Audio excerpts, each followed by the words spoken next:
Happy day, Damon. Thank you for doing what you do. I'm very, very appreciative, my friend. Very appreciative. And man, I don't know if I like this look or not. We're gonna go with it though.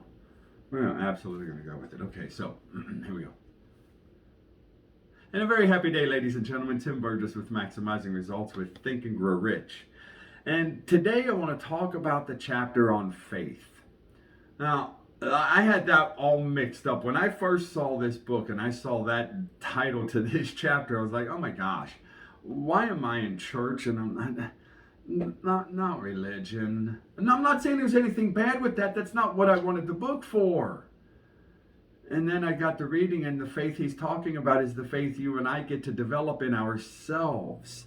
We develop faith in our ability to pull off our desire. We just came out of the chapter on desire, remember? 6 steps in desire. Oh, and by the way, if you haven't seen those videos on desire, please go watch those right away. Especially part 2, which is where we go through the 6 steps. And hit the subscribe button, hit the notification button right away. Do that right now if you would. That way you'll be notified of all of the new videos that we put up. You'll be notified of everything that's going on, what we're doing. So please take care of that right away. And once again, if you haven't watched Desire Part 2, please go watch that. Do the 6 steps. Don't just know this book, ladies and gentlemen. Don't just know it. Do it. Because if you do it, the results 12 months down the road, it'll just astound you. It really will. So this chapter is entitled Faith. It's titled Faith. He says faith is the visualization of and belief in attainment of desire. Faith is visualization of, see it.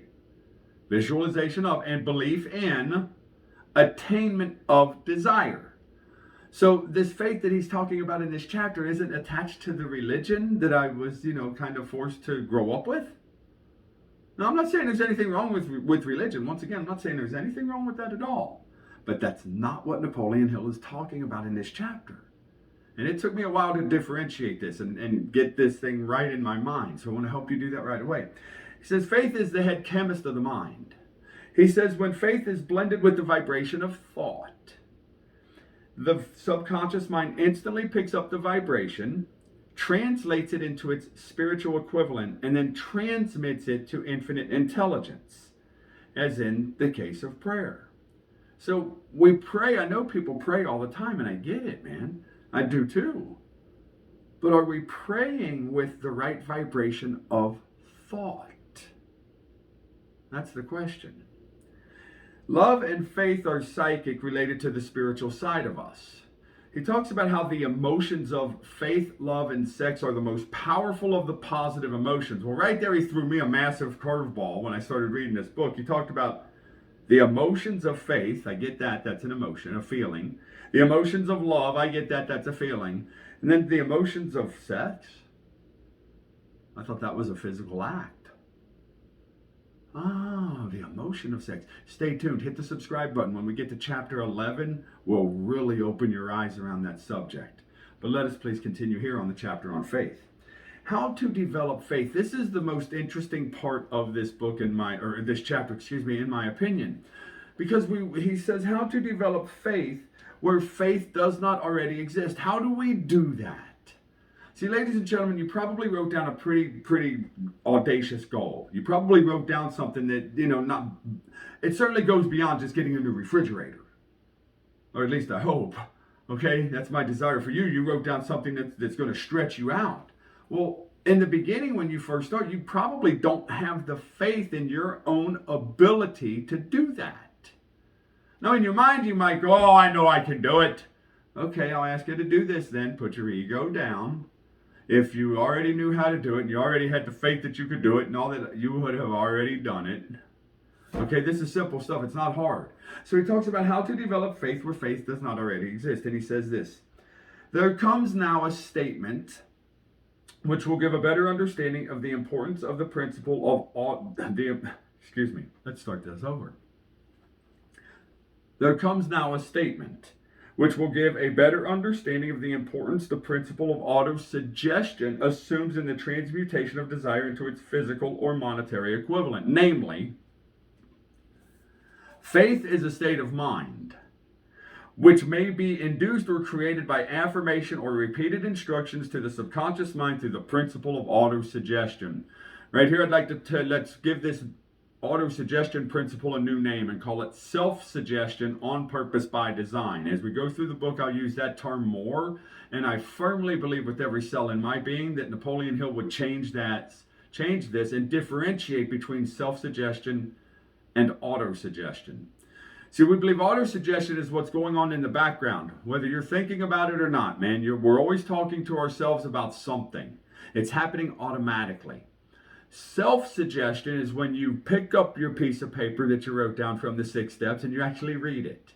You're suggesting to self what you want. So I really believe, I truly do with every cell of my being, that Napoleon Hill would differentiate these two. So I'm going to call this self-suggestion. So faith is a state of mind which may be induced or created. So you and I can induce or create this state of mind by affirmation or repeated instructions to the subconscious mind through the principle of self-suggestion. Now, if I may, can I take us through an analogy that absolutely brings this to fruition and brings total validity to what Napoleon Hill is talking about? Total validity. I want to ask you a question. What is 5 plus 5? Then what is 5 times 5? Now, my bet is you knew the answers to those questions immediately without even thinking about it. My bet is also that you have 1,000,000% faith that you have the correct answer. And your ability to answer that question is absolutely, you have total faith in it. Well, how did you get that much faith in your ability to answer those questions so quickly without thinking about it and absolutely know that you're right? Wasn't it repeated affirmation of instructions? Didn't you go to math class 5 days a week, 9 months a year, 12 years? Haven't you used math over and over again? If I were to say, what is 7 times 7? You knew immediately once again. Where is the level of your faith and your ability to answer that question? So when he says repeated or affirmation of repeated instructions to the subconscious mind through the principle of self-suggestion, math class. Total validity. He says as an illustration, as we continue on, consider the purpose for which you are presumably reading this book. The object is to acquire the ability to transmute the intangible thought impulse of desire into its physical counterpart, money or whatever else it may be. He says by following the instructions laid down in the chapters on autosuggestion, self-suggestion, and the subconscious mind, summarized in the chapter on self-suggestion, you may convince the subconscious mind that you believe you will receive that for which you ask. And it will act upon that belief, which your subconscious mind passes back to you in the form of faith, followed by definite plans for procuring that which you desire. That's the whole point and why it's so important for us to follow this 6th step. Read it out loud every day, every morning, every night, every morning, every night. Do it over and over again. And here's my story. There it is, man. Let's keep it close to you. It says the method by which one develops faith, where it does not already exist, is extremely difficult to describe. Almost as difficult, in fact, as it would be to describe the color of red to a blind man who has never seen color and has nothing with which to compare what you describe to him. He says faith is a state of mind which you may develop at will. Faith is a state of mind which you may develop at will. You can do this. Develop the faith in your own ability to go pull off what it is you want. He says repetition of affirmation of orders to the subconscious mind is the only known method of voluntary development of the emotion of faith. How else could we possibly develop faith in our own ability? Unless it was repetition of affirmation of orders to the subconscious mind. To me, it is so simple, especially when we use the analogy from math class. Anything that we have repeated over and over again, we have faith that we know the answer. If I were to ask you that 5 times 5 thing, okay, you know the answer right away. But what if I were to ask you how many soldiers were in the Revolutionary War? You go, huh? Well, if you're in America, you studied that. If you went through the American school system, you studied that. But you don't know. How many soldiers were in the War of 1812? You probably studied that one too. But you don't know. Why? You looked at it one time. You studied the material enough to put it in here so you could puke it out on a test. And after you puked it out on a test, you didn't need it anymore. So we learned to memorize to forget? Huh, that's kind of silly. Yeah. So, let's continue in the book. I get off on little tangents, don't I? He says, perhaps the meaning may be made clearer, the meaning of how we create faith, through the following explanation as to the way men sometimes become criminals. Huh? He says, when men first come into contact with crime, they abhor it. If they remain in contact in crime for a time, they become accustomed to it and endure it. If they remain in contact with it for long enough, they finally embrace it and become influenced by it. It says this is the equivalent of saying that any impulsive thought which is repeatedly passed onto the subconscious mind is finally accepted and acted upon by the subconscious mind, which proceeds to translate that impulse into its physical equivalent by the most practical procedure available. So if you impress upon the subconscious mind over and over again, repeatedly, over and over and over again, your desire for money, your desire for fill in the blank, over and over again, that's what will happen.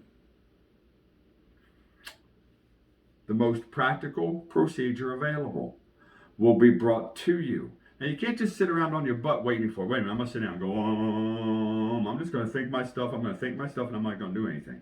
I'm just going to think it a little bit longer. Wait a minute, it hasn't happened yet, Joe. I'm going to do it a little harder.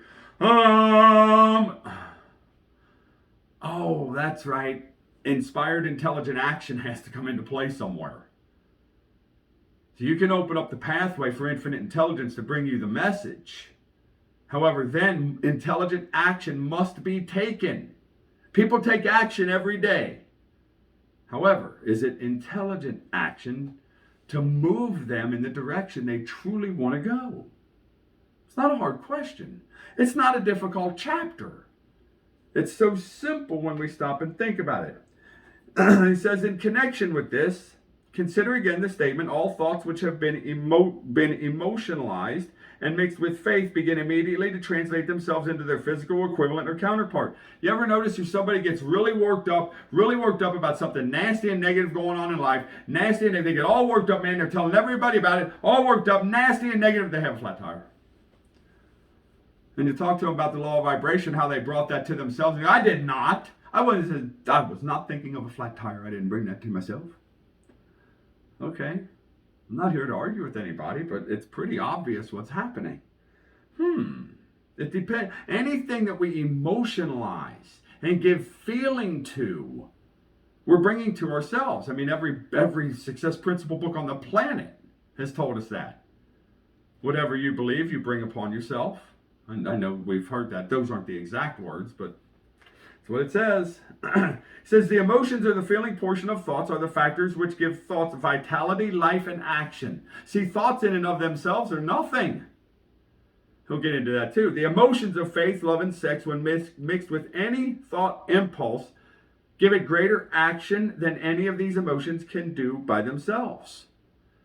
He says not only thought impulses which have been mixed with faith, but those which have been mixed with any of the positive emotions or any of the negative emotions may reach and influence the subconscious mind. He says from this statement you will understand that the subconscious mind will translate into its physical equivalent a thought impulse of a negative or destructive nature just as readily as it will act upon thoughts of a positive or constructive nature. He talks about how this accounts for the strange phenomenon which so many people, so many millions of people experience, referred to as misfortune or bad luck. How many people out there live their lives under a misfortune and bad luck mentality? Please get out of that. They're the creators of their own misfortune. They're creators of their own bad luck.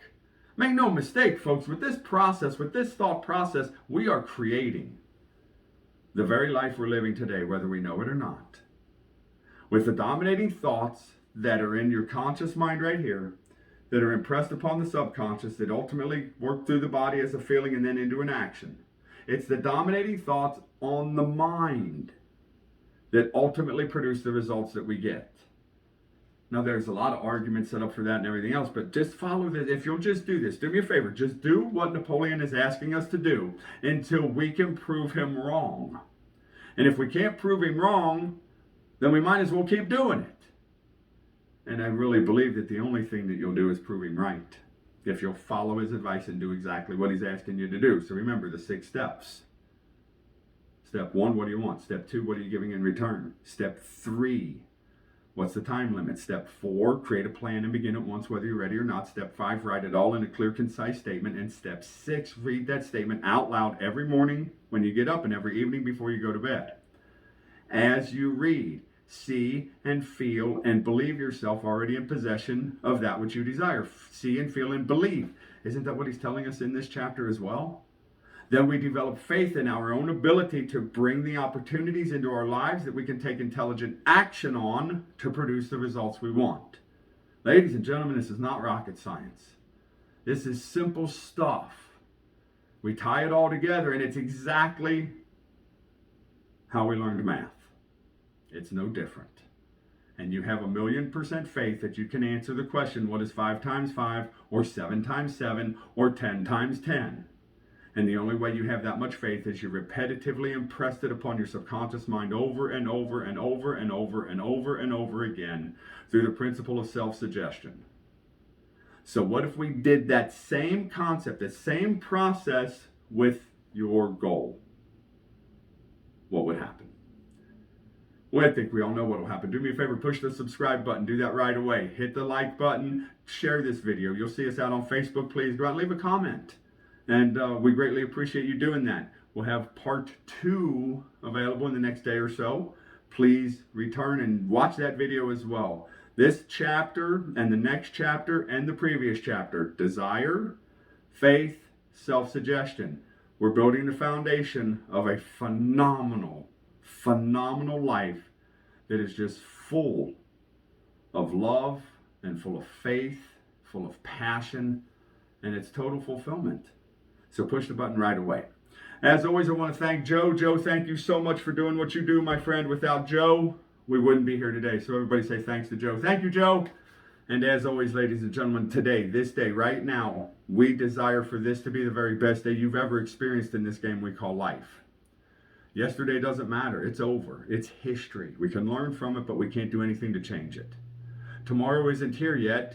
We can plan for it, and we can get better to live it. But right now, this day is the day that we have. So let's allow it to be the best one we've ever experienced. Tonight, when you put your head on a pillow, please do so with a mind full of peace. Remember, calmness of mind is one of the beautiful jewels of wisdom. And may God bless each and every one of you. Have a fabulous day.